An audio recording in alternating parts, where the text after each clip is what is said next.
النعش يرفض دخول المسجد. يحاولون إدخاله لكنه يرفض بشدة.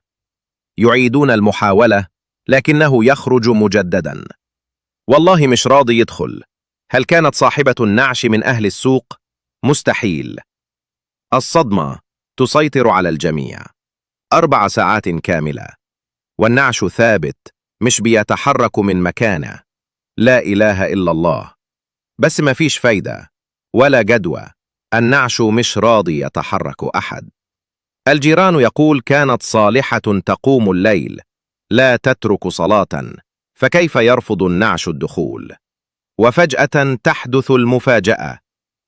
لكن لحظة، لا تنسى أن تضغط إعجاب ولا تدع إبليس يمنعك من كتابة أستغفر الله في التعليقات. يصل ابنها من السفر منهارا من البكاء. هاتفي كان معطلا أي يوم أنا صلحته. رحلتي أمية. يحضن النعش ويبدأ يبكي بحرقة شديدة وبيصرخ، بيقول كل اللي في قلبه، كأن روحه هتروح معاها. وحين ينتهي يدخل النعش المسجد بسهولة وكأنك تدخل.